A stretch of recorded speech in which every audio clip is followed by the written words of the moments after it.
Hello friends, how are you? Welcome to Indira civil services with Anuj Patel. हम लोग UPSC CSC साथ में ही यूपीपीसीएस अन्य स्टेट कमीशन को ध्यान में रखते हुए प्री कम मेंस जहां एग्ज़ाम की होते हैं उन एग्ज़ामों को ध्यान में रखते हुए हम लोगों ने एक एनसीईआरटी की एक श्रृंखला शुरू की है।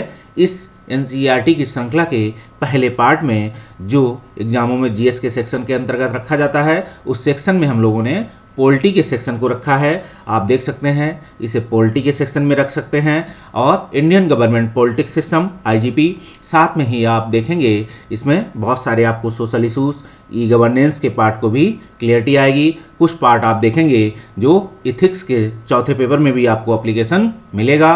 आप जब एनसीईआरटी के केस या उसकी कुछ बातों को जब अपनी चौथे पेपर में एप्लीकेशन करेंगे तो वहाँ भी आपको क्या होगा, अच्छे नंबर मिलने की संभावना है अगर आप अच्छा लिखेंगे। साथ में ही ये श्रृंखला वनडे श्रृंखलाओं को ध्यान में रखते हुए यूपी ट्रिपल एससी और जैसे ऑब्जेक्टिव टाइप जो क्वेश्चन जहाँ पूछे जाते हैं तो देख सकते हैं UP triple SC SSC railway banking के संदर्भ में जहाँ बेसिक क्वेश्चन पूछे जाते हैं, क्योंकि एनसीईआरटी की जो श्रृंखला है वो आपके बेसिक लेवल की है या ज्ञान के लिए है। तो आप इसे देख सकते हैं, पढ़ सकते हैं, नोट डाउन कर सकते हैं। हम जो भी डिस्कशन कर रहे हैं, पढ़ लिख रहे हैं वो इंदिरा सिविल सर्विसेज के अंतर्गत कर रहे हैं। अगर हमारा पढ़ाया हुआ अच्छा लग रहा है तो आप हमारे चैनल को लाइक और सब्सक्राइब करें और आगे बढ़ाएं, अपने कमेंट्स दें, अपने व्यूज़ दें। तो चलिए हम लोग स्टार्ट करते हैं आज अगले चैप्टर की। तो इस चैप्टर को देखते हैं इसमें क्या क्या पढ़ना है।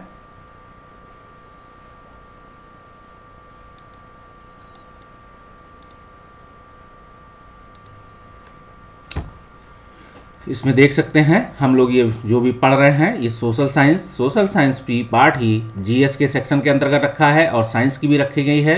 तो साइंस का पार्ट अगर छोड़ दो तो आप देखेंगे मैथ वाला कोई सेक्शन नहीं है। साइंस में आपका जो रखा है इकोलॉजी है या बेसिक लेवल की साइंस टेक है, साइंस टेक है जो आपको एनसीईआरटी बेसिक रूप से बताती भी है। अगले श्रृंखलाओं में हम लोग इस पर भी डिस्कस करेंगे। अभी हम लोग कर रहे हैं, हम लोग क्लास 8 तक की जो बुक्स हैं कंप्लीट कर चुके हैं।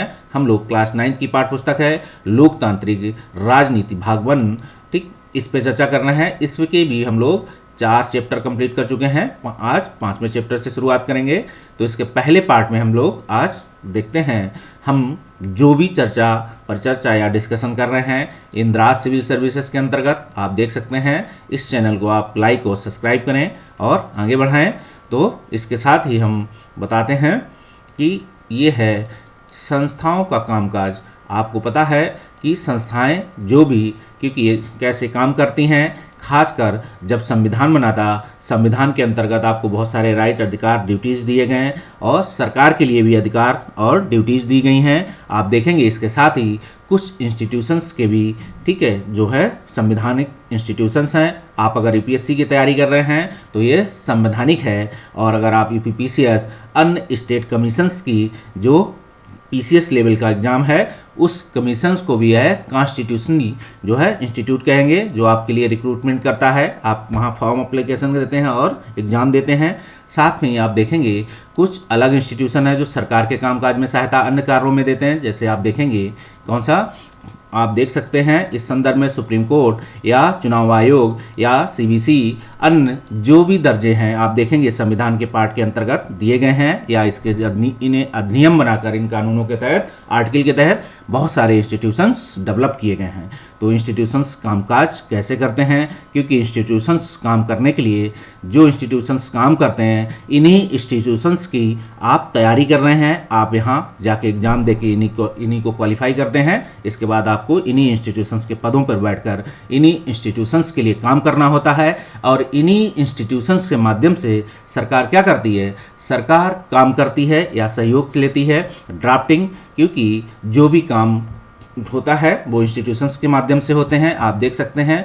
तो तो आप देखेंगे कि संसद भवन में, अगर पार्लियामेंट के लोकसभा में आप देख सकते हैं, अगर कोई ड्राफ्टिंग हुई बिल बनता है वो भी किसी ना किसी इंस्टीट्यूशंस के द्वारा बनता है। आप देखेंगे लोकसभा सचिवालय भी है तो एक इंस्टीट्यूशन है, साथ में आप देखेंगे कि राज्यसभा सचिवालय है। ठीक, इन सचिवालयों में भी क्या होगा, इंस्टीट्यूशंस की तरह काम करते हैं, रिक्रूटमेंट होता है, बॉडी होती है। आप यहाँ भी एग्जाम के लिए तैयारी करके इन संस्थाओं के माध्यम से आप देश के सहयोग कर सकते हैं। हम बात आगे करेंगे भारत के संविधान की, तो हम देख सकते हैं भारत के संविधान में, तो भारत के संविधान में अगर हम बात करें आज, तो इसे देख सकते हैं कि ये उद्देशिका है, प्रियम्बल है। तो ये भारत के संविधान विशेषज्ञों ने जब संविधान लिखा था उसके साथ ही संविधान का एक क्रक्स लिखा था कि आप देखेंगे इसमें पूरे संविधान का क्रक्स है। हम इसे पिछले वीडियो में पूरा डिस्कस कर चुके हैं, हम सिर्फ वो अंडरलाइन किए दे रहे हैं जो 76 में 42 अमेंडमेंट के तहत जोड़े गए थे।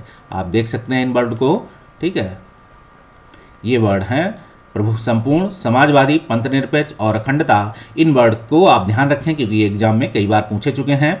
बाकी हम आपको एक चीज़ और बता दें, ये जो उद्देशिका है आपको हु वर्डिंग याद होनी चाहिए क्योंकि कभी ये लिखने को भी आती है, कभी इसका आपको हो सकता है उद्देशिका के बारे में क्या है आपको कभी एक्सप्लेनेशन करने के आपको पूछ दिया जाए, तो आपको क्वेश्चन में अगर पूछ दिया जाए मेंस पॉइंट ऑफ व्यू से, तो आपको ये भी पता होना चाहिए आप उसके एक्सप्लेनेशन में अगर इसके वर्डिंग को हुबहू उतार के इसका एक्सप्लेनेशन कर देते हैं तो बेटर है। तो आप देख सकते हैं इस संदर्भ में कि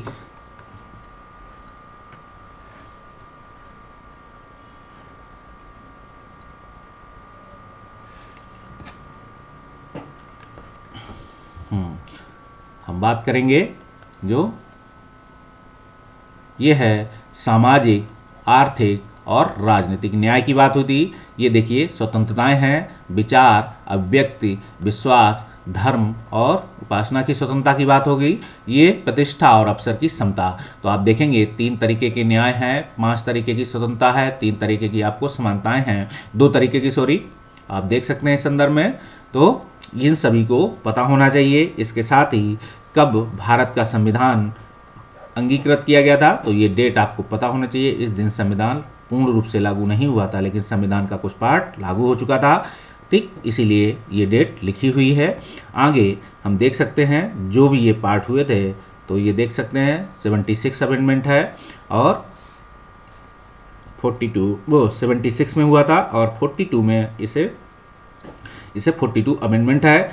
इसे नीचे संविधान की जो बेयर एक्ट होता है उनमें आपको दिखेगा कि जहाँ कोई आपको चीज़ और बता, अगर ये 2 नंबर लिखा है तो समझ लिए यहाँ कुछ संशोधन हुए हैं और ये देखिए पहला नंबर है तो पहले यहाँ संशोधन हुआ, एक ही डेट पे 2 जगह संशोधन हुए थे वो यहाँ पे लिखे होते हैं। आप इसको इस तरीके से देख सकते हैं। चलिए हम लोग आगे बढ़ते हैं। तो हम आज बात करेंगे संस्थाओं के कामकाज पर, चैप्टर 5 है एनसीईआरटी के लोकतांत्रिक राजनीति भाग 1 के, ठीक है, चैप्टर 5 की तरफ बढ़ रहे हैं। हम जो भी चर्चा कर रहे हैं वो इंदिरा सिविल सर्विसेज के अंतर्गत पढ़ लिख रहे हैं। तो इस चैनल को आप लाइक और सब्सक्राइब करें, अपने कमेंट दें। चलिए हम लोग आगे बढ़ते हैं।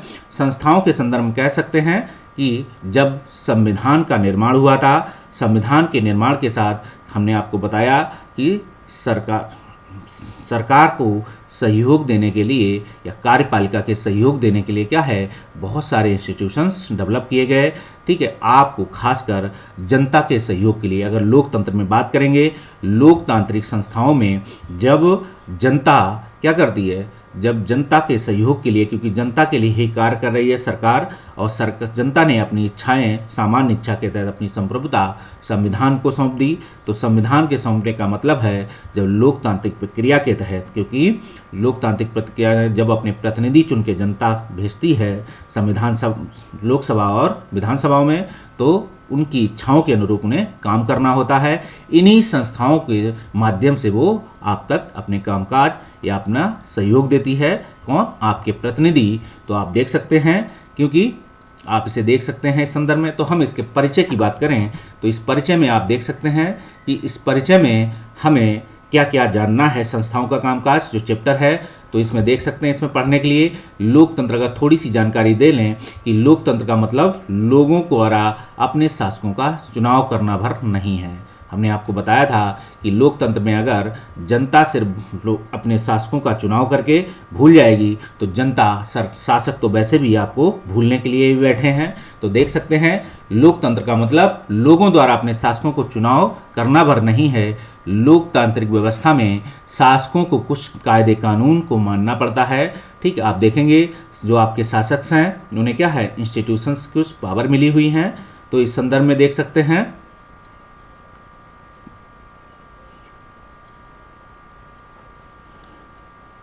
तो आप देखेंगे शासकों को भी कायदे कानूनों का मानना पड़ता है। उन्हें भी संस्थाओं के साथ संस्थाओं के भीतर क्या होगा, सरकार रहकर भीतर भी काम करना होता है। अगर हम बात करें हमारे देश में किस तरह के महत्वपूर्ण फैसले उन्हें लागू किया जाता है तो आप देखेंगे फैसलों से संबंधित होगा विवाद को किस तरह सुलझाया जाता है और फैसलों से संबंधित विवादों को किस तरीके से 2 बार हो गया है, इसे छोड़ दें यहाँ। तो आप देखेंगे कि जो संस्थाएं हैं वो कैसे विवादों को सुलझाती हैं, तो ये भी इस पर जानेंगे। साथ में हम आगे बात करें हम इन फैसलों में भी महत्वपूर्ण भूमिका निभाने वाली 3 संस्थाएं हैं।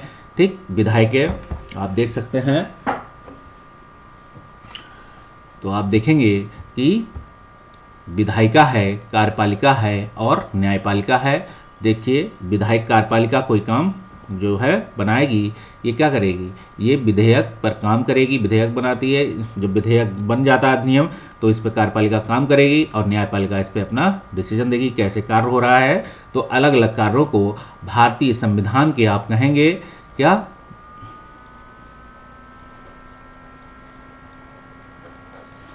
भारतीय संविधान के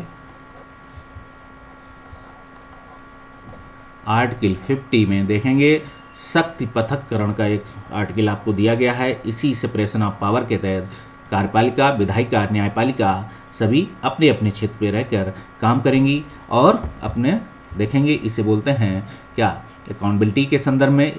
तो आप देखेंगे हम उनमें संक्षेप में वर्णन के महत्वपूर्ण सवालों पर भी उनके ध्यान देंगे। हर संस्था के संबंध में प्रश्न करेंगे, किस तरह काम करती हैं, दूसरी संस्थाएं कैसे जुड़ी हैं इन कामों को, क्या चीज़ कम ज़्यादा लोकतांत्रिक बनाती हैं। ठीक है, आप कहेंगे ये संस्थाएं कैसे अपने कामों से, यहाँ चीज़ की जगह आप अपने कामों से लिख सकते हैं, कामों से कम या ज़्यादा लोकतांत्रिक बनाती हैं। तो आप देखेंगे तो हम लोग देख सकते हैं, साथ में ये संस्थाएं देख सकते हैं किस तरीके से काम करती हैं। हम इसकी तुलना भी करेंगे कैसे, दूसरी लोकतांत्रिक व्यवस्थाओं की इसकी संस्था किस तरह संस्थाओं से करते हैं। इस तुलना के माध्यम से आप बर्ड कॉन्स्टिट्यूशन के अंतर्गत कंपैरेटिव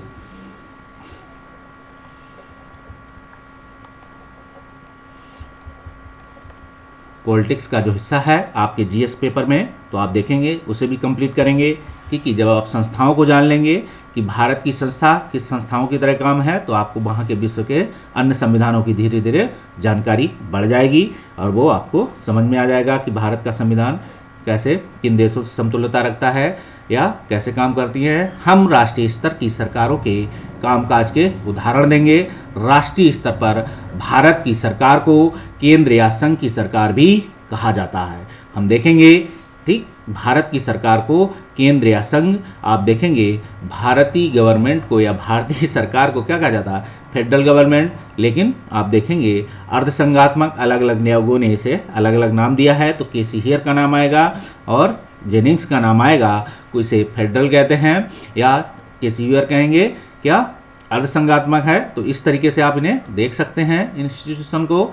हम आप आगे बढ़कर चर्चा करते हैं कि संस्थाओं के कामकाज किस तरीके से कार्य कर रहे हैं। तो देखेंगे चैप्टर 5 के अंतर्गत 4.1 में कि प्रमुख नीतिगत फैसले कैसे लिए जाते हैं।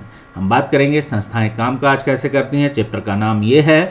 और हम देख रहे हैं कि अब संस्थाओं के माध्यम से या संस्थाओं का कामकाज के माध्यम से प्रमुख नीतियों के लिए फैसले कैसे लिए जाते हैं। अब यहाँ एक साथ फैसले का मतलब है कि यहाँ विधायिका भी होगी, न्याय कार्यपालिका भी होगी, ठीक है, ये लेजिस्लेचर होगा, एग्जीक्यूटिव भी होगा और क्या होगा, न्यायपालिका भी होगी कह सकते हैं।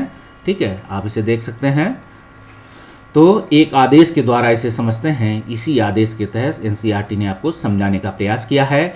इसे कार्यालय ज्ञापन कहा जाता है। आदेश का मतलब है कि आप पीसीएस का जब एग्जाम दे रहे होंगे तो आपको सरकारी आदेश कैसे लिखा जाता है, कार्यालय ज्ञापन कैसे लिखे जाते हैं, ठीक है, एक लेटर कैसे ड्राफ्टिंग होती है, ये सारी चीज़ें आपके हिंदी में आपको पता होनी चाहिए, क्योंकि आपके अच्छे खासे मार्क्स बढ़ाने में काम आती हैं। हम देखेंगे इसे सरकारी आदेश, इसे क्या कहा जाता है, कार्यालय ज्ञापन भी कहा जाता है, क्योंकि कार्यालय अपना ज्ञापन भी देती है।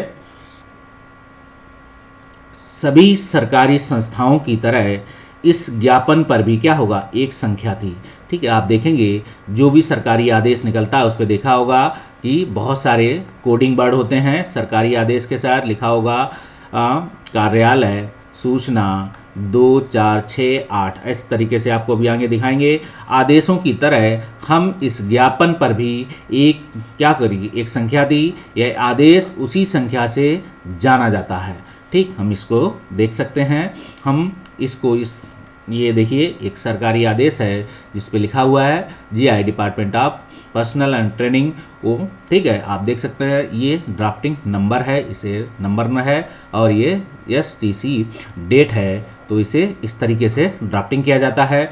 सब्जेक्ट है 27% reservation for society or educationally backward classes in civil post services, देख सकते हैं इसे।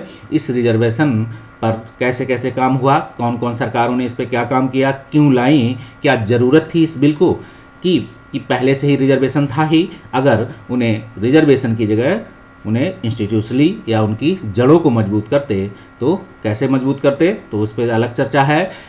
तो ये लिखा हुआ है, इस चीज़ पे देख सकते हैं इस संदर्भ में। साथ ही हम कहेंगे कि सब्जेक्ट के रूप में, तो इसमें सब्जेक्ट भी लिखा जाता है, देख सकते हैं। Reservation for other backward classes, अभी आप देख सकते हैं कि अब रिजर्वेशन का एरिया बढ़ता चला गया है, तो अभी आप नया ड्राफ्टिंग बिल जो निकला होगा उस पर लिखा होगा क्या, EWS, ठीक है, एक EWS का नाम आएगा, इकोनॉमिक वीक जो क्लासेस हैं, ठीक है, आप इसे देख सकते हैं। तो other backward classes in civil post and services under the government of India, ठीक है, रिगार्डिंग लिख सकते हैं। इस संदर्भ में पूरा केस लिखा हुआ है कि कैसे कैसे इस पर दिया गया है, ठीक है, तो इसे देख सकते हैं। हम आगे बात करें ये निर्णय करने वाले कौन होते हैं, ठीक है। एक ज्ञापन तैयार हुआ, सरकारी आदेश पर ज्ञापन कौन करेगा, अभी इस पे बता दें कि जो संस्थाओं के इंस्टीट्यूशन में बैठे हुए लोग हैं, तो आप देखेंगे हर स्तर पर अगर सेंट्रल का इंस्टीट्यूशन है तो वहाँ ऐसा नहीं है कि वो इंस्टीट्यूशन पर सिर्फ UPSC से ही एग्ज़ाम से क्वालिफाई करके व्यक्ति गए होंगे। तो आप देखेंगे जो ऑफिसर रैंक के अधिकारी होते हैं वो अन्य जो उसके हायरार्की सिस्टम में कई सारी सहयोगी होती हैं, तो आप देख सकते हैं उस संस्थाओं के लिए कई सारे इंस्टीट्यूशन से लिए जाते हैं। तो एक SSC है, आप देख सकते हैं, उससे भी लिए जा सकते हैं, यहाँ से लिए जा सकते हैं। इस तरीके से, इसी तरीके से अगर स्टेट लेवल का कोई इंस्टीट्यूशन है तो आप देखेंगे उसमें एक PCS का अधिकारी बैठेगा और अन्य अधिकारी बैठेंगे। अगर सरकारी कॉन्स्टिट्यूशन का है ऊपर जो भी चलेगा, ठीक। आगे हम बात कर सकते हैं संदर्भ में कि ये निर्णय लेने वाले कौन हैं। अकेले, ठीक है, उस व्यक्ति में इतना बड़ा फैसला लेना किया नहीं होगा, ठीक है। कोई भी बिल होगा अगर इंस्टीट्यूशन के माध्यम से एप्लीकेशन हुआ होगा तो इंस्टीट्यूशन में बैठा व्यक्ति इस बिल पर अकेले फैसला नहीं ले सकता है। जैसे रिजर्वेशन की बात हो रही है, तो रिजर्वेशन की हम अगर बात करें कि रिजर्वेशन क्यों लाया गया था, तो इंस्टीट्यूशन से तो उसे सिर्फ एप्लीकेशन किया है, इसके बिल किसने बनाया होगा, तो यहाँ बैठी विधायिका, हम कहेंगे लेजिस्लेचर ने इस पे क्या होगा, एक कानून बनाया होगा। जब कानून पास हुआ तो कार्यपालिका ने क्या किया, उसका एग्जीक्यूट किया। एग्जीक्यूट हुआ तो लोगों में क्या हुआ, जब कानून आया भारत के अंदर लोगों के बीच में, तो लोग में दो पक्ष या दो धड़े हो गए, ठीक है। इस पे देखेंगे आप कि एक लोगों ने इसकी तीखी आलोचना की। तीखी आलोचना का मतलब काफ़ी धरने प्रदर्शन हुए, साथ में दूसरे लोग पक्ष का मतलब था कि ये हमारी ज़रूरत है, उस आधार पर इन्हें दिया गया है। तो आप देखेंगे क्योंकि ये सरकार का फैसला है, क्योंकि सरकार के फैसले पर आप प्रश्न चिन्ह लोकतांत्रिक प्रक्रियाओं के तहत लगा सकते हैं, ठीक है। तो बड़ा फैसला नहीं किया होगा, हस्ताक्षर पर उस पर दस्तावेज थे, पर अपने मंत्री द्वारा दिए गए निर्देशों को भी लागू करना वाला अधिकारी था, ठीक है। तो आप देखेंगे कार्यपालिका, कार्यपालिका का मतलब है ठीक, फिर आप देखेंगे कि विधायिका ने बनाया कानून, इसके बाद कार्यपालिका ने लागू किया। कार्यपालिका के लागू होने के बाद जब क्या हुआ, इस पे सारे सिग्नेचर होने के बाद जब ये आया तो इसमें किन किन लोगों को हुआ, विधायिका में बैठे लोगों ने ड्राफ्टिंग की, यहाँ भी इंस्टीट्यूशंस काम किया, फिर कार्यपालिका ने पास किया, या कार्यपालिका ने क्या हुआ इसे लागू किया। कार्यपालिका मतलब इस पर राष्ट्रपति के अंतिम हस्ताक्षर होते ही ये क्या होगा, अधिनियम बन गया, एक्ट बन गया। इस एक्ट के माध्यम से ही क्या हुआ, जनता के बीच पहुंच गया। और एक्ट अधिनियम बनने से पूर्व जब इसे क्या होगा, इसमें मंत्री, ठीक है, जो भी सरकारी अधिकारी होंगे उन्होंने सहयोग दिया होगा, मंत्री के भी सिग्नेचर हुए होंगे, ठीक है, डिपार्टमेंट ऑफ पर्सोनेल के। तो आप देख सकते हैं कि रिजर्वेशन उसी के माध्यम से मिला है सेंट्रल में। तो आप देखेंगे इसी के माध्यम से फिर ये अलग आया। फिर न्यायपालिका में भी मुद्दा गया, क्योंकि एक पक्ष इसके पक्ष में गया होगा, दूसरा पक्ष इसमें गया होगा कि क्या, कि ये बना रहना चाहिए। ऐसा है जो पक्ष में गए होंगे उसके साथ सरकार का भी एक वकील बैठा होगा, ठीक। एपी तो आप देख सकते हैं इसके लिए भी सरकार क्या होती है, एक अपने सरकारी वकील के लिए भी क्या होता है, एक रिक्रूटमेंट करती है। तो राष्ट्रपति क्या होता, राष्ट्राध्यक्ष होता है, भारत का राष्ट्राध्यक्ष देख सकते हैं, और अनौपचारिक रूप से देश का सबसे बड़ा अधिकारी होता है। आर्टिकल 53 में अगर बात करेंगे तो आप देख सकते हैं आर्टिकल 53 यही कहता है कि देश का प्रमुख राष्ट्रपति, कार्यपालिका का प्रमुख कौन होगा, कार्यपालिका का प्रमुख राष्ट्रपति होगा, ठीक है। राष्ट्रपति अपने सहयोग के लिए क्या करेगी, एक मंत्रिमंडल बनाएगी, जिसे देख सकते हैं प्रधानमंत्री सरकार का प्रमुख होता है, ठीक है। कार्यपालिका का प्रमुख हो गया कौन, राष्ट्रपति, और सरकार का प्रमुख कौन हो गया, क्योंकि सरकार प्रधानमंत्री सरकार का प्रमुख होता है। और दरअसल आप देखेंगे सरकार की ओर से भी अधिकांश अधिकारों का इस्तेमाल वही करता है। तो हमने कहा ना कि यहाँ लिखा है कि इनफॉर्मल, औपचारिक रूप से है, ये एक सिंबल है कि हम प्रमुख हैं, लेकिन वास्तविक सत्ताएं या वास्तविक पावर्स आप देखेंगे प्रधानमंत्री की कैबिनेट प्रधानमंत्री में होती है या सरकार में होती है। आप देखेंगे कि दरअसल सरकार की ओर से अधिकांश काम क्या होगा, अधिकारों का इस्तेमाल वही करता है। प्रधानमंत्री की आप देखेंगे अगर कि प्रधानमंत्री की सिफारिश पर राष्ट्रपति क्या होगा, मंत्रियों की नियुक्त करता है। हम ये भी देखेंगे इनसे बनने वाले मंत्रिमंडल की बैठकों में भी राजकाज से जुड़े अधिकतर निर्णय लिए जाते हैं। हम देख सकते हैं संदर्भ में कि प्रधानमंत्री की सिफारिशों पर क्या होगा, राष्ट्रपति क्या करेगा, मंत्रियों की नियुक्त करता है। ओथ आप देखेंगे कि प्रधानमंत्री पहले शपथ लेगा, राष्ट्रपति प्रधानमंत्री को शपथ दिलाता है, फिर प्रधानमंत्री की ही सलाह पर क्या होता है, राष्ट्रपति अन्य मंत्रियों को नियुक्त करता है। राष्ट्रपति को ये स्वेच्छा नहीं है कि वो किसे मंत्री बनाए, ऐसा अधिकार राष्ट्रपति में, क्योंकि वो सरकार का प्रमुख नहीं है, सरकार का प्रमुख प्रधानमंत्री है। तो ये प्रधानमंत्री का पावर है, आप इसे लिख सकते हैं अपने आईजी। आप देखेंगे इसमें संसद में राष्ट्रपति के और 2 सदन होते हैं। आपसे पूछा जाए कि संसद के कितने भाग होते हैं, तो राष्ट्रपति 2 सदन, लोकसभा और राज्यसभा। लोकसभा को निम्न सदन बोलते हैं और राज्यसभा को उच्च सदन बोलते हैं। लोकसभा और राज्यसभा, जिसकी बात की 2 सदन नाम है इनके। प्रधानमंत्री को लोकसभा के सदस्यों का क्या होगा, बहुमत का समर्थन हासिल होना जरूरी है, वो भी दिन प्रतिदिन। आप कह सकते हैं कि संसदीय व्यवस्था में क्या होता है, प्रधानमंत्री या सरकार को दिन प्रतिदिन जनता के प्रति उत्तरदायी होना होता है, ऐसी बात कही गई है। आगे हम बात करें, चलिए अगर देखें एनसीईआरटी की भाषा में कि खुद करके सीखें, तो ऊपर बताई गई बातों के अलावा इन संस्थाओं के बारे में पिछली कक्षाओं में आपको कौन कौन सी बातें याद हैं, क्योंकि हमने पिछली कक्षाओं में इसके बारे में थोड़ी बहुत डिस्कशन किया था। हम आगे बात कर सकते हैं इस संदर्भ में कि राज्य सरकार द्वारा दिए के किसी बड़े फैसले को हम याद कर सकते हैं। राज्यपाल, मंत्रिमंडल, राज्य विधानमंडल और न्यायपालिका की तरह इस निर्णय में शामिल थे। हम आगे बात करेंगे, क्या हर सरकारी आदेश एक बड़ा राजनीतिक फैसला होता है। ठीक है, सरकारी आदेश को जैसे अभी रिजर्वेशन जो बैकवर्ड क्लासेस के लिए आया था, ये एक सरकारी आदेश के माध्यम से आया, लेकिन इसके पीछे क्या था, सरकार बैठी थी, सरकार ने काम इस पे क्या हुआ, राजनीतिक फैसला लिया। ठीक है, हो सकता है राजनीतिक फैसले का मतलब किसी पार्टी ने इस मुद्दे को चुनावी सभा में भी उठाया हो, ऐसी बात भी हो सकती है। सरकारी आदेश कि में खास बात क्या है, आपको बताया था, सरकारी आदेश अभी दिखाया था, सरकारी आदेश ही मेन आदेश है। हम आगे बहस करते हैं इस संदर्भ में कि सरकारी आदेश एक लंबे घटनाक्रम का परिणाम था। हम लोग इसे एक क्या है, स्टडी के रूप में पढ़ रहे हैं, ध्यान रखिएगा समझाने का तरीका। आगे हम बात करें, भारत सरकार ने जो रिजर्वेशन बिल लाए थे, वो दूसरा जो मंडल कहेंगे, भारत सरकार ने 1979 में दूसरा पिछड़ी जाति आयोग गठित किया था।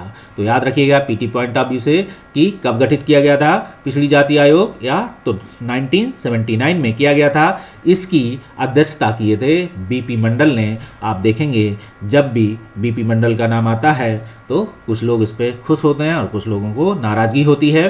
तो इस तरह के कारण आप देखेंगे इसे आम तौर पर क्या होगा, मंडल आयोग कहते हैं। ठीक है, इसे मंडल आयोग के नाम से जाना जाता है। तो मंडल आयोग कब गठित किया गया था, 1979 में। इसके साथ ही सामाजिक और शैक्षणिक दृष्टि से पिछड़े वर्गों की पहचान के लिए, ठीक है, यह आयोग गठित किया गया था। मापदंड तय करने के लिए उनका पिछड़ापन दूर करना, ठीक है, और उपाय बताने का जिम्मा सौंपा गया।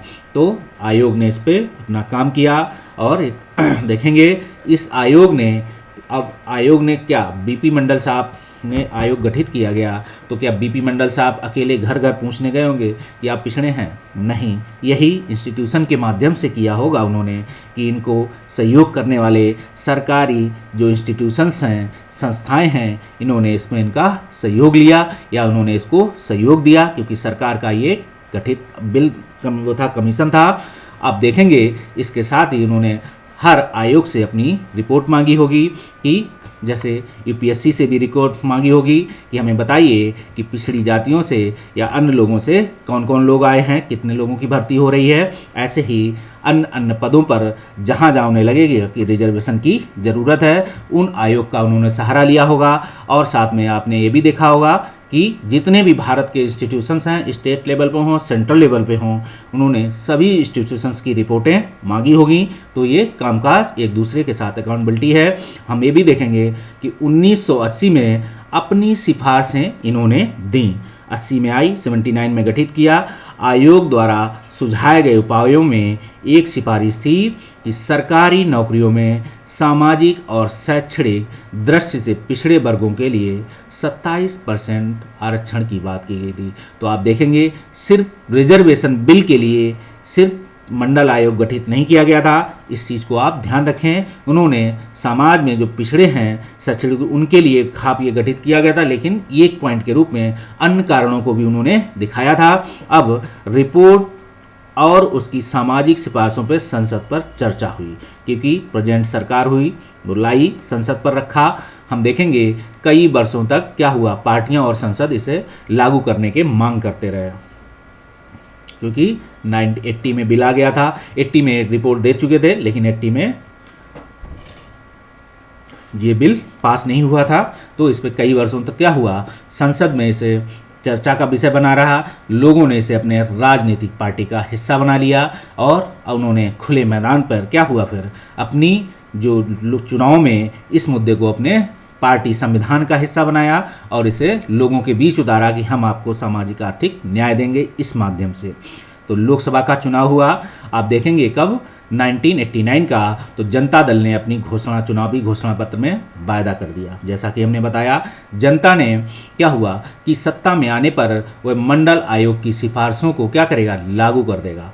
चुनाव के बाद जनता दल की ही सरकार बनी, ठीक है, क्योंकि आप देखेंगे भारतवर्ष में सबसे बड़ा अगर वर्ग कहेगा, अगर इस वर्ग की बात करेंगे तो सामाजिक या ओबीसी ही वर्ग कहेंगे, अगर ओबीसी है। अगर भारत में दोबारा से अगर जातिगत जो आरक्षण की बात तो हो रही है, इस आरक्षण को अगर हम किस इंस्टीट्यूशन में किसका कितना परसेंट है, तो इस पर अगर बिल आ जाए तो शायद ही फिर लोगों को इस पर जिसकी नाराज़गी है दूर हो जाएगी।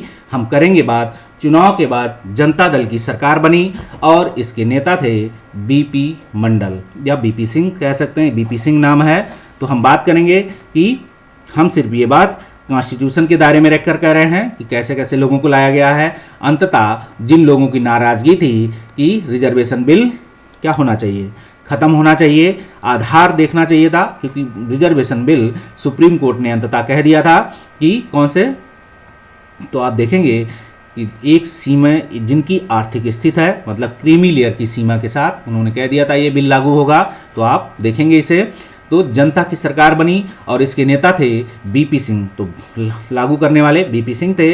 इसके बाद कई घटनाएं हुई, देखने घटनाओं के साथ में आप देख सकते हैं कि नई सरकार के ने संसद में राष्ट्रपति भाषण के जरिए क्या हुआ, मंडल रिपोर्ट लागू करने की अपनी मंशा की घोषणा की कि राष्ट्र, क्योंकि बिल बड़ा था, देश की जनता क्या हो सकता, आक्रोश हो सकता था, तो राष्ट्रपति ने क्या हुआ, अपनी भाषण के माध्यम से इसे रिपोर्ट को लागू करने की बात की, क्योंकि इंस्टीट्यूशंस हैं। और 6 अगस्त 1990 को केंद्रीय कैबिनेट की बैठक में इसके बारे में अनौपचारिक निर्णय लिया गया। अभी औपचारिक निर्णय, अनौपचारिक नहीं, औपचारिक निर्णय लिया गया। और अगले दिन प्रधानमंत्री बीपी सिंह ने, ठीक है, क्या हुआ, एक बयान जारी करके इस निर्णय के बारे में संसद के दोनों सदनों को सूचित किया, ठीक है, कि हमने ये बिल लागू कर दिया। वैसे बिल लागू करने का तरीका ये है, जब बिल सदन से पास होकर राष्ट्रपति के पास जाता है, राष्ट्रपति उस पर सिग्नेचर करेगा, उसी समय ये बिल क्या होगा, अधिनियम बन जाता है, एक्ट बन जाता है। तो इसके लिए उन्होंने सिर्फ ये काम किया कि हम इस निर्णय संसद के दोनों सदनों को सूचना भी देंगे। उन्होंने इस बिल को पास कर दिया है। ऐसी सूचना उन्होंने अगले दिन अपने क्या हुआ, संसदीय लोकसभा नियमों की प्रक्रिया के तहत, ठीक है, ये निर्णय उन्होंने लोकसभा में सूचित किया। आगे हम बात करेंगे, आगे हम देख सकते हैं इस कार्टून के माध्यम से कि 1991 में आरक्षण पर बहस का मुद्दा इतना महत्वपूर्ण था कि विज्ञापनकर्ताओं ने अपने उत्पाद को बेचने के लिए भी क्या हुआ था, इस विषय का उपयोग कर दिया था। तो देखिए मार्केटिंग भी कैसे कैसे को काम कर रही है। आप अमूल के इन होर्डिंग में राजनीतिक घटनाओं और बहसों की ओर इशारा ढूंढ सकते हैं, अंदाज़ा लगा सकते हैं कि किस तरीके से उन्होंने किया होगा। तो चलिए हमने वो कार्टून इसमें दिखाया है, देख सकते हैं कि no reservation for this quota, reserve for this thick outstanding butter classes, देख सकते हैं इस चीज़ को उन्होंने बाखूबी अपने चित्र में उतारा हुआ है, आप देख सकते हैं। इसके साथ ही हम देख सकते हैं इस संदर्भ में कि कैबिनेट के फैसले का, ठीक है, कार्मिक, इसे यहाँ कार्मिक गलत लिखा है, तो कार्मिक और प्रशिक्षण विभाग को भेज दिया गया। इसे हम बोलते हैं DOPT, ठीक है, DOPT, ठीक है। इसे देखेंगे डिपार्टमेंट ऑफ पर्सनल ट्रेनिंग, तो विभाग को भेज दिया गया। विभाग के वरिष्ठ अधिकारियों ने कैबिनेट के निर्णय को एक निर्णय के मुताबिक आदेश तैयार किया, क्योंकि क्या देखिए अब इंस्टीट्यूशन अपने काम करने लगे फटाफट। जैसे बिल तैयार हुआ तो इसके लिए उन्होंने फटाफट बिल तैयार किए कि हर डिपार्टमेंट को उन्हें भेजना भी होता है रेजोल्यूशन या फैक्स। तो देखेंगे कि वरिष्ठ अधिकारियों ने कैबिनेट के निर्णय के मुताबिक एक आदेश तैयार किया। आदेश मंत्री की स्वीकृति केंद्रीय सरकार की तरफ से ली गई है। तो आप जो आदेश तैयार हुआ तो DOPT के मंत्री ने भी अपने सिग्नेचर किए और अधिकारी ने उस आदेश पर हस्ताक्षर किए। अधिकारी का मतलब होगा DOPT का जो प्रमुख अधिकारी होगा उसने अपने सिग्नेचर किए। इस तरह 13 अगस्त 1990 को, ठीक है, OM नंबर, ये नंबर है, ये बिल नंबर है, तैयार हुआ और सभी डिपार्टमेंटों को क्या हुआ, फैक्स कर दिया गया। ठीक, आगे बात करेंगे तो इसके चलते क्या होगा, कई प्रदर्शन और जवाबी प्रदर्शन भी हुए। ठीक है, प्रदर्शन हुए, जवाबी मतलब दो पक्ष तैयार हो गए। एक को बिल मिला, एक को ने कहा कि हमारे अधिकार छीन लिए गए, एक ने कहा कि हमारे अधिकार मुझे मिलने शुरू हो गए, ये सामाजिक न्याय के तहत मिला हुआ है मुझे।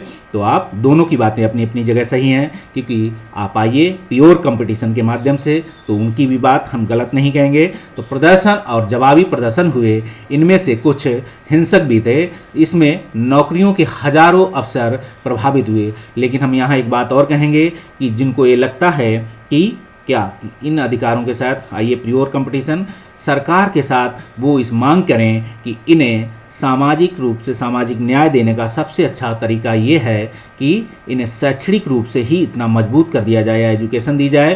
ठीक, इनके लिए कानून बनाइए, आप इनको अच्छी शिक्षा दीजिए।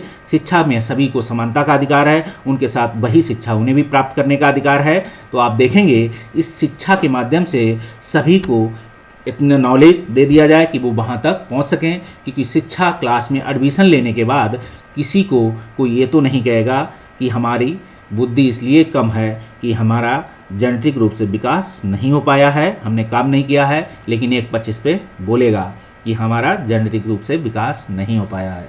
ठीक, आपको इसके साइंस की पार्ट है। तो प्रभावित होने वाले थे, इसलिए लोगों की प्रक्रिया बहुत तीखी थी। कुछ लोगों का मानना था कि भारत में विभिन्न जातियों के बीच असमानता के कारण ही नौकरियों में क्या हुआ, आरक्षण जरूरी है। हम बता दें कि बुद्धि का विकास जेनेटिक रूप से सभी को होता चला आता है, लेकिन आप देखेंगे अगर उन्हें परिवेश वो मिले, जो एक परिवेश में उन्हें पढ़ाई का अधिकार मिलता है, तो परिवेश में ही क्या होता है, बुद्धि का विकास होता है।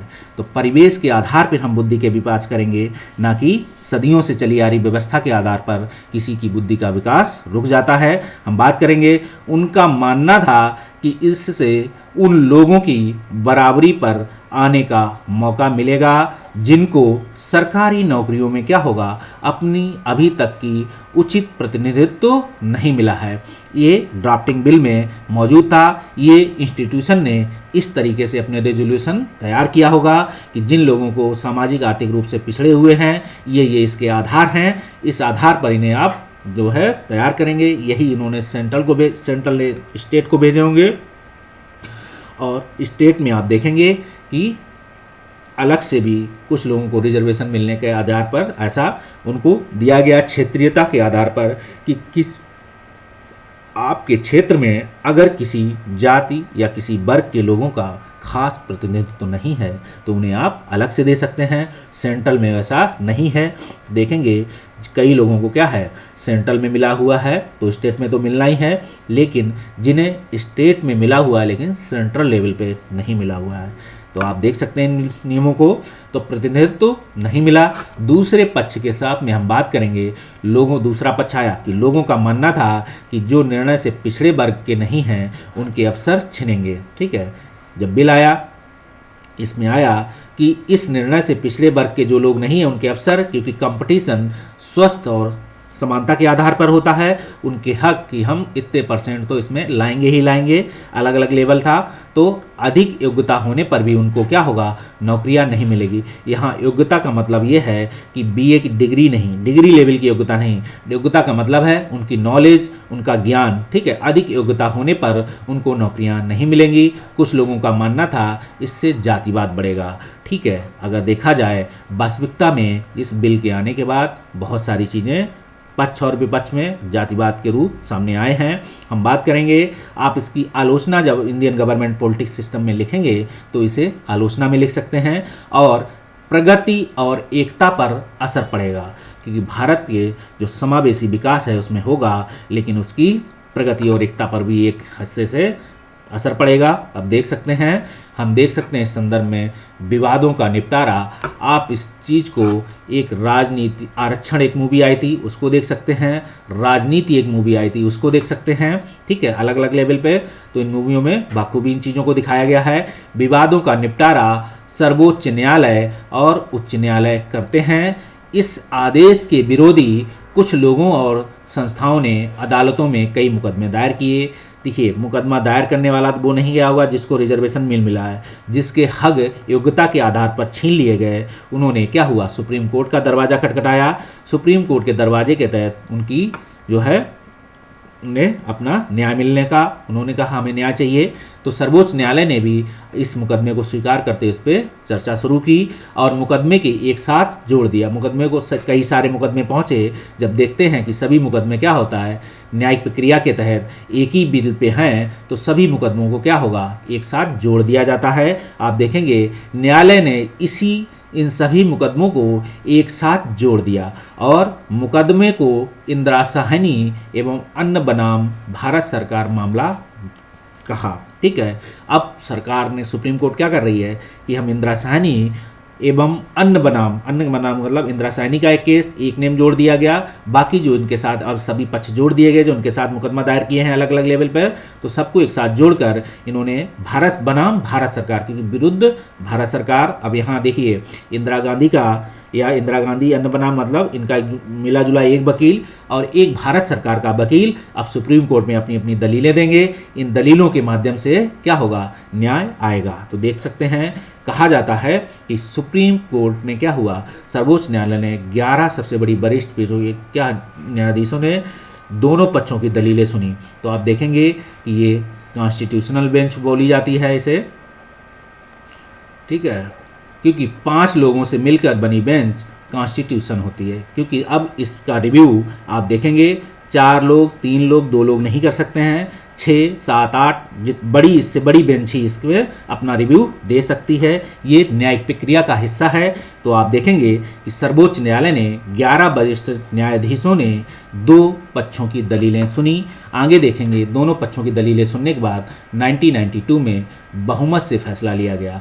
क्योंकि 11 लोगों की बेंच थी तो 11 में 5-6 का बात हो सकती है, जो 6 का केस होगा या इससे कम ज़्यादा हो सकता है। तो बहुमत का मतलब है लोकतांत्रिक फैसला। ऐसा मुद्दा क्योंकि देश लेवल पर था, तो देख सकते हैं बहुमत का मुद्दा का फैसला बहुमत से लिया गया है लोकतांत्रिक प्रक्रिया के तहत। और इसमें जितने वकीलों ने जितने सुप्रीम कोर्ट के जज होंगे उन्होंने अपने निर्णय को क्या हुआ, रखा और देखा होगा फिर किसका कौन सा निर्णय है, उस आधार पर इसे वैध ठहराया गया। भारत सरकार का यह आदेश वैध नहीं है उन्होंने कहा, लेकिन पूरा आदेश वैध नहीं है, अवैध नहीं है, ये भी उन्होंने कहा। पूरे आदेश को उन्होंने अवैध नहीं माना। उनके साथ उन्होंने एक गाइडलाइन जोड़ दी कि इसमें सर्वोच्च न्यायालय ने सरकार के उसके मूल आदेश में कुछ संशोधन कर दिए। ठीक है, संशोधन का मतलब है कि सरकार इसमें एक लाइन जोड़कर कि उन्होंने कहा कि पिछड़े वर्ग में जो अच्छी स्थिति का यहाँ मतलब है, ठीक है, क्रीमी लेयर की सीमा लागू हो गई। ठीक, आप क्रीमी लेयर सरकार निर्धारित करती है। तो आज तक क्रीमी लेयर की सीमा में देखते रहते हैं कि जैसे क्रीमी लेयर सीमा लोगों की आय बढ़ती है तो लोगों की क्रीमी लेयर सीमा भी बढ़ा दी जाती है। ठीक है, तो अच्छी स्थिति वाले लोगों का आरक्षण का लाभ नहीं मिलना चाहिए। मतलब जो पहले से जिनके पापा मम्मी कह सकें या आपके घर में आप खासकर आपको रिजर्वेशन आपके माता पिता से मिलेगा। आपके भाई अगर किसी इंस्टीट्यूशन पे बैठे हैं तो उस आधार पर रिजर्वेशन आपका हक नहीं छीना जाएगा। ठीक, अगर ऐसी चीज़ है तो आपके माता पिता के आधार पर आपकी स्थिति तय की जाती है। और इसमें भी आप देख सकते हैं तो अच्छी स्थिति आपकी पिता की स्थिति के आधार पर आप खासकर, क्योंकि भारत में रिजर्वेशन एक गाइडलाइन और आई है कि पिता के आधार पर क्या होगा, बच्चे को क्या स्थिति है उस आधार पर तय होगा। तो देख सकते हैं आगे और एक केस आया था, आईएएस का एक एग्ज़ाम था, उसमें पत्नी अलग अलग कास्ट के थे। जब दोनों लोग जुड़े तो पत्नी ने क्या हुआ, कहा कि हमें भी इन आधार पर रिजर्वेशन मिलना चाहिए। सुप्रीम कोर्ट ने कहा नहीं, आप अलग अलग से हैं, आपको नहीं मिलेगा, आपके जो बच्चे होंगे उनको आपके पति के आधार पर रिजर्वेशन मिलेगा। तो देख सकते हैं कि अच्छी स्थिति वाले लोगों को आरक्षण का लाभ नहीं मिलना चाहिए। अब आरक्षण के कितने मामले, ठीक है, आरक्षण के मामले में देखेंगे कि किसने क्या किया। तो सर्वोच्च न्यायालय को देख सकते हैं कि मंडल आयोग की सिफारिशों को औपचारिक घोषणा की, तो ये काम कौन करेगा, ठीक है, तो औपचारिक घोषणा, ठीक, राष्ट्रपति करेगा। आदेश जारी करके घोषणा को लागू किया। तो आप देखेंगे, ठीक है, तो आप इसे सरकारी आदेश देख सकते हैं, अलग अलग कूट है। और सरकारी आदेश का मतलब है कि 27% आरक्षण देने का फैसला किया, तो ये काम करेगी कैबिनेट। आप ये भी देखेंगे कि सरकारी आरक्षण को वैध करार दिया गया, तो ये सुप्रीम कोर्ट की तरफ इशारा कर दिए, कूट है। और आप देखेंगे राष्ट्रपति आदेश जारी करके इसको घोषणा को लागू की, राष्ट्रपति के अंतिम सिग्नेचर क्या करते हैं, इसको लागू करते हैं। हम इस वीडियो को यहीं रोकते हैं, तब तक के लिए bye bye, have a good day, मिलते हैं अगले वीडियो में।